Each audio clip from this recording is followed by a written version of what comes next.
ಎಲ್ಲರಿಗೂ ನಮಸ್ಕಾರ. ಜೈ ಶ್ರೀರಾಮ್.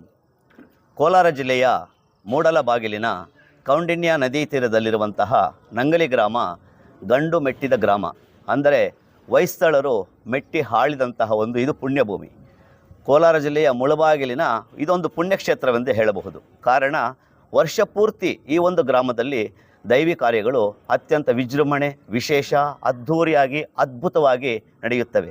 ಕೇವಲ ನಂಗಲಿ ಗ್ರಾಮದ ಜನತೆಯಲ್ಲ, ಆಜುಬಾಜು ಗ್ರಾಮದ, ಕರ್ನಾಟಕದ ಎಲ್ಲ ಜಿಲ್ಲೆಗಳಲ್ಲಿ, ಎಲ್ಲ ಮೂಲೆ ಮೂಲೆಗಳಲ್ಲಿ, ಸುತ್ತಮುತ್ತಲಿನ ರಾಜ್ಯದ ಎಲ್ಲ ಬಂಧು ಬಾಂಧವರು ಸೇರಿ ಇಲ್ಲಿ ಅನೇಕ ಕಾರ್ಯಕ್ರಮಗಳನ್ನು ಏರ್ಪಡಿಸಲಾಗುತ್ತಿದೆ. ಅದರಲ್ಲೂ ಈ ಒಂದು ಕಾರ್ಯಕ್ರಮ, ಬ್ರಹ್ಮರಥೋತ್ಸವ ಕಾರ್ಯಕ್ರಮ ಅತ್ಯಂತ ವಿಜೃಂಭಣೆಯಿಂದ ಪ್ರತಿ ವರ್ಷ ನಡೆಯುತ್ತಿದೆ. ಇಲ್ಲಿ ತಾವು ನೋಡುತ್ತಿರುವ ಈ ಕೋದಂಡರಾಮಸ್ವಾಮಿ ದೇವಸ್ಥಾನಕ್ಕೆ ನೂರಾರು ವರ್ಷಗಳ ಇತಿಹಾಸವಿದೆ. ಈ ಒಂದು ದೇವಸ್ಥಾನದಲ್ಲಿ ನಾವು ಪ್ರಾರ್ಥನೆ ಮಾಡಿಕೊಂಡು, ಸಂಕಲ್ಪ ಮಾಡಿಕೊಂಡು 3 ವಾರಗಳ ಕಾಲ ನಾವಿಲ್ಲಿ ಒಂದು ಪೂಜೆ ಮಾಡ್ಕೊಂಡು ಹೋದರೆ ನಮ್ಮ ಪ್ರತಿಯೊಂದು ಕಾರ್ಯವು ಯಶಸ್ವಿಯಾಗಿ ನಡೆಯುತ್ತದೆ ಅನ್ನೋದಕ್ಕೆ ಇದೊಂದು ಇತಿಹಾಸವೇ ಇದೆ. ಕಾರಣ ಈ ಊರಿನ ಅನೇಕ ಪುರಾಣ ಪುರುಷರು ಹಾಗೂ ನಮ್ಮ ಆಧುನಿಕ ಭಾರತದ ಅನೇಕ ವ್ಯಕ್ತಿಗಳು, ಶಕ್ತಿಗಳು ಈ ಒಂದು ದೇವಾಲಯಕ್ಕಾಗಿ ದುಡಿದಿದ್ದಾರೆ.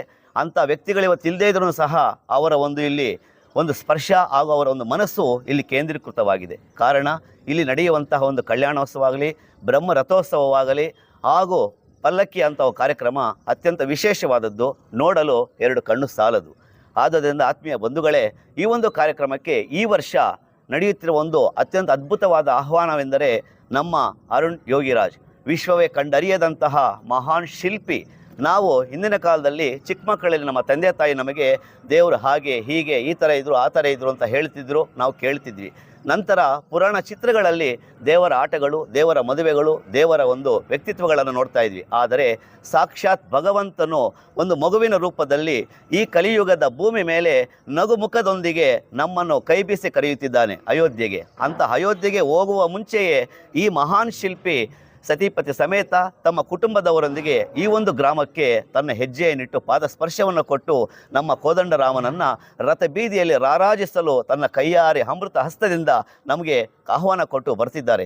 ಯಾವುದೇ ಫಲಾಪೇಕ್ಷೆ ಇಲ್ಲದೆ ಮೂಡನ ಬಾಗಿಲಿನ ಈ ಮೂಡನ ದಿಕ್ಕಿನಲ್ಲಿರುವಂಥ ಈ ನಂಗಲಿ ಗ್ರಾಮಕ್ಕೆ ಈ ಮಹಾನುಭಾವ ಬರ್ತಿರೋದು ನಮ್ಮೆಲ್ಲರ ಅತ್ಯಂತ ಅದೃಷ್ಟದ ಸಂಕೇತ. ಆದುದರಿಂದ ಬಂಧು ಬಾಂಧವರೇ, ತಾವುಗಳು, ತಮ್ಮ ಬಂಧುಗಳು, ತಮ್ಮ ನೆಂಟರಿಷ್ಟರು, ಭಾರತ ದೇಶಾದ್ಯಂತ ಇರುವಂತಹ ಎಲ್ಲ ಭಕ್ತಾದಿಗಳು, ಸರ್ವಧರ್ಮೀಯರು, ಎಲ್ಲ ಜನರು, ಯುವಕರು ಹಾಗೂ ಎಲ್ಲ ಮಕ್ಕಳು, ವಿದ್ಯಾರ್ಥಿಗಳು ಈ ಪುಣ್ಯ ಕಾರ್ಯಕ್ರಮದಲ್ಲಿ ಪಾಲ್ಗೊಳ್ಳಬೇಕಾಗಿ ಈ ಕಲ್ಯಾಣೋತ್ಸವ ಬ್ರಹ್ಮ ರಥೋತ್ಸವ ಕಾರ್ಯಕ್ರಮವನ್ನು ತಾನು ವೀಕ್ಷಿಸಿ ಈ ಕಾರ್ಯಕ್ರಮ ಯಶಸ್ವಿಗೊಳಿಸಿ ಒಳ್ಳೆ ಮಳೆ ಬೆಳೆ ಹಾಗೆ ಕೆರೆಗಳು ತುಂಬಿ ನಮ್ಮ ರೈತರು ಸುಭಿಕ್ಷವಾಗಿರಲೆಂದು, ನಮ್ಮ ಎಲ್ಲ ಜನಕ್ಕೂ ಒಳ್ಳೆ ಆರೋಗ್ಯ ವಿದ್ಯಾಬುದ್ಧಿ ಕೊಡಬೇಕೆಂದು ಆ ಶ್ರೀರಾಮನಲ್ಲಿ ಪ್ರಾರ್ಥಿಸುತ್ತಾ ತಾವೆಲ್ಲರ ಬ್ರಹ್ಮರಥೋತ್ಸವ ಹಾಗೂ ಕಲ್ಯಾಣೋತ್ಸವ ಕಾರ್ಯಕ್ರಮಕ್ಕೆ ತಾವು ಬರ್ತೀರಿ ಎಂದು ತಮ್ಮನ್ನು ಭಾವಿಸುತ್ತಾ ಅರುಣ್ ಯೋಗಿರಾಜ್ ಅವರಿಗೆ ಅದ್ಭುತವಾದಂತಹ ಸ್ವಾಗತವನ್ನು ಸಹ ನಾವು ಏರ್ಪಡಿಸಲಾಗಿದೆ. ಅಂದು ಅವರು ಇಲ್ಲಿ ಬರುತ್ತಿದ್ದಾರೆ. ತಾವೆಲ್ಲರೂ ಬಂದು ಈ ಕಾರ್ಯಕ್ರಮದಲ್ಲಿ ಪಾಲ್ಗೊಳ್ಳಬೇಕಾಗಿ ತಮ್ಮಲ್ಲಿ ಕಳಕಳಿಯಿಂದ ಮನವಿ ಮಾಡುತ್ತಿದ್ದೇನೆ. ಜೈ ಶ್ರೀರಾಮ್, ಜೈ ಶ್ರೀರಾಮ್, ಜೈ ಶ್ರೀರಾಮ್. ಮತ್ತು ಈ ಕಾರ್ಯಕ್ರಮಗಳು ಇದೇ ವಾರದ ಅಕ್ಷಯ ತೃತೀಯ ಅಂದರೆ 10ನೇ ತಾರೀಕಿನ ಶುಕ್ರವಾರದಂದು ಕಾರ್ಯಕ್ರಮಗಳು ಪ್ರಾರಂಭವಾಗಲಿದೆ. ಆನಂತರ 11ನೇ ತಾರೀಕು ಶನಿವಾರ ಅದ್ಧೂರಿಯಾದಂತಹ ಸೀತಾರಾಮರ ಕಲ್ಯಾಣೋತ್ಸವ ಕಾರ್ಯಕ್ರಮವನ್ನು ಏರ್ಪಡಿಸಲಾಗಿದೆ. ನಂತರ 12ನೇ ತಾರೀಕಿನ ಬೆಳಗ್ಗೆ ಇಲ್ಲಿ 500 ಜನ ಮಕ್ಕಳಿಗೆ ಚಿತ್ರಕಲಾ ಸ್ಪರ್ಧೆಯನ್ನು ಏರ್ಪಡಿಸಿ, ಮಹಿಳೆಯರಿಗಾಗಿ, ವಿದ್ಯಾರ್ಥಿನಿಯರಿಗಾಗಿ ರಂಗೋಲಿ ಸ್ಪರ್ಧೆಗಳನ್ನು ಏರ್ಪಡಿಸಿ ಅವರಿಗೆ ಕೊಡುಗೆಗಳನ್ನು ಸಹ ನೀಡಲಾಗುತ್ತಿದೆ. ಅಂದು ಅರುಣ್ ಯೋಗಿರಾಜರವರು ಬರುವಂತಹ ದಂಪತಿಗಳನ್ನು ಬೆಳ್ಳಿ ರಥದಲ್ಲಿ ಅಲ್ಲಿ ಹೈವೇ ರಸ್ತೆಯಿಂದ ಅವ್ರನ್ನ ಇಲ್ಲಿಗೆ ವಿಜೃಂಭಣೆಯ ವಾದ್ಯ ಗೋಷ್ಠಿಗಳೊಂದಿಗೆ, ಕೇರಳದ ಚಂಡಿ ತಾಳಗಳೊಂದಿಗೆ, ಭಕ್ತಿ ಭಾವದೊಂದಿಗೆ ಅವರನ್ನು ದೇವಸ್ಥಾನಕ್ಕೆ ಬರಮಾಡಿಕೊಳ್ಳಲಾಗುವುದು. ನಂತರ 100 ವಿದ್ಯಾರ್ಥಿನಿಯರು ಕಳಶದೊಂದಿಗೆ ಅವರಿಗೆ ಸ್ವಾಗತವನ್ನು ಕೋರಿ ದೇವಸ್ಥಾನಕ್ಕೆ ಕರೆದುಕೊಂಡು ಬಂದು ಅವರಿಗೆ ಇಲ್ಲಿ ಸನ್ಮಾನ ಕಾರ್ಯಕ್ರಮ ಏರ್ಪಡಿಸಿ ದೇವರ ಆಶೀರ್ವಾದವನ್ನು ಪಡಿಸಿ ನಂತರ ಅವರ ಅಮೃತ ಹಸ್ತದಿಂದ ರಥವನ್ನು ಎಳೆಯಲಾಗುತ್ತಿದೆ. ಆದ್ದರಿಂದ ಭಕ್ತ ಮಹಾಶಯರೇ, ಈ ಕಲ್ಯಾಣೋತ್ಸವ, ಬ್ರಹ್ಮರಥೋತ್ಸವ ಮತ್ತು ಅಲ್ಲದೆ ಪುಷ್ಪ ಪಲ್ಲಕ್ಕಿ ಕಾರ್ಯಕ್ರಮದ ತಾವೆಲ್ಲೂ ಪಾಲ್ಗೊಳ್ಳಬೇಕಾಗಿ ತಮ್ಮಲ್ಲಿ ಮನವಿ. ಹಾಗೂ ಈ 6 ದಿನಗಳ ಕಾಲ ಬರುವಂಥ ಭಕ್ತಾದಿಗಳಿಗೆ ಸಾವಿರಾರು ಜನಕ್ಕೆ ಅನ್ನದಾನ ಸೇವೆಯನ್ನು ಹಾಗೂ ಪ್ರಸಾದ ವಿನಿಯೋಗವನ್ನು ಏರ್ಪಡಿಸಲಾಗಿದೆ. ದಯಮಾಡಿ ಮರೆಯಬೇಡಿ, ಮರೆತು ನಿರಾಶರಾಗದಿರಿ. ಈ ಕಾರ್ಯಕ್ರಮಕ್ಕೆ ತಾವೆಲ್ಲರೂ ಬಂದು ಶ್ರೀರಾಮನ ಕೃಪೆಗೆ ಪಾತ್ರರಾಗಿ ಭಾರತ ದೇಶದ ಶ್ರೀರಾಮರ ದರ್ಶನವನ್ನು ಪಡೆಯೋಣ.